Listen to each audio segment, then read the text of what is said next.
Bonjour, bonjour et bonjour tout le monde, est-ce que vous allez bien les potes? Ouais bon, désolé, je sais pas ce qui m'a pris, je me doutais que j'aurais pas de réponse, bon. En tout cas aujourd'hui j'espère que vous êtes prêts parce qu'on va parler d'un animé, et certainement l'animé le plus malsain de cet été. Je dis ça de manière fière, mais croyez-moi, c'est fort probablement qu'on fera de plus hard. Et comme d'hab c'est subjectif, donc venez pas me faire chier avec vos animés s'il vous plaît, ou plutôt si, venez me faire chier dans l'espace commentaire, pour mon référencement, ma popularité et mon argent. Enfin bref, assez blablaté les potes et on va parler de l'animé qui n'est d'autre que Gleipnir, ou Glefnir, ou j'en sais rien. Alors oui, au-delà d'être prononçable, cet animé est un animé action, psychologie et anecdotiquement surnaturel, ecchi et seinen. En vrai il rentre dans pas mal de catégories mais on va éviter de s'attarder là-dessus, parce que ça va être long, chiant et pas intéressant.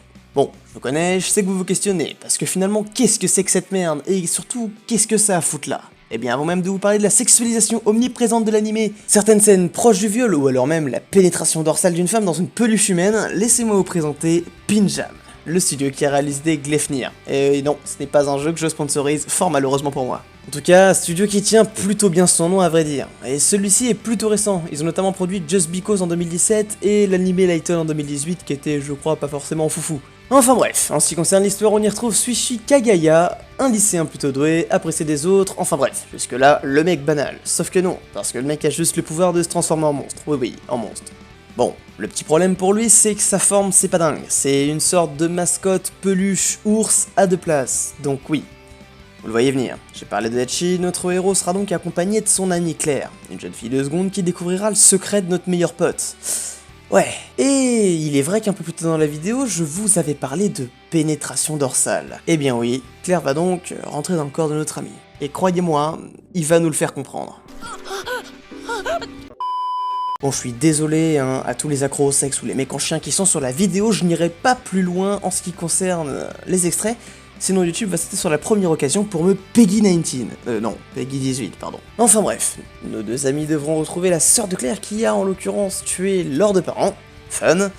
Et ce qui en l'occurrence leur permettra aussi de résoudre les différents mystères autour des monstres et comprendre pourquoi, ainsi que quel but, pour quel but se transforme-t-il. Et donc là je sais, vous allez me dire, c'est complètement con. Et oui, ça l'est. Non mais parce que sans déconner, je vous en ai parlé plus tôt mais je rigolais pas. Dans le premier épisode de l'animé, à moins de 15 minutes, on est déjà à deux doigts d'assister à un viol à l'écran. C'est vraiment bizarre. On connaît même pas les personnages, la meuf on l'a jamais entendu parler, mais il se passe déjà des choses terribles. Ou du moins des choses regrettables. Et ça, comme je vous ai dit plus tôt dans la vidéo, hein, c'est sans vous parler de l'aspect du sexe qui est juste omniprésent. No joke, chaque perche qui est tentée pour faire une blague de cul est immédiatement saisie, bien qu'elle soit pratiquement incompréhensible.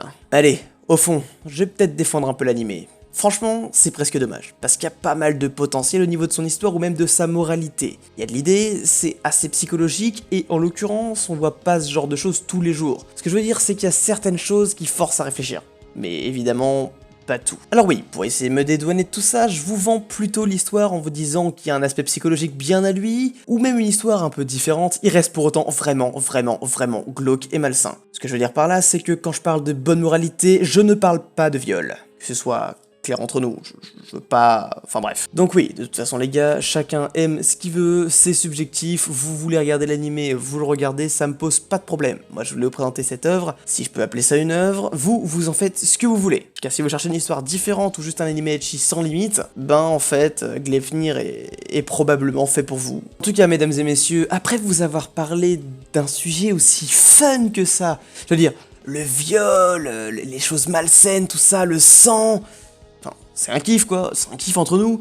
Et bah n'hésitez pas à lâcher un petit like, un petit pouce bleu, à vous abonner avec sa putain de petite cloche pour vous mettre au courant de toutes les prochaines vidéos qui sortiront évidemment tous les mercredis, mais surtout partager avec vos amis susceptibles d'aimer le contenu, c'est réellement ce qui moi me fait avancer et c'est la meilleure récompense que vous pouvez me faire. En attendant, si vous voulez voir une autre vidéo, n'hésitez pas à cliquer sur une de celles-ci. Allez, à mercredi prochain tout le monde, ciao ciao.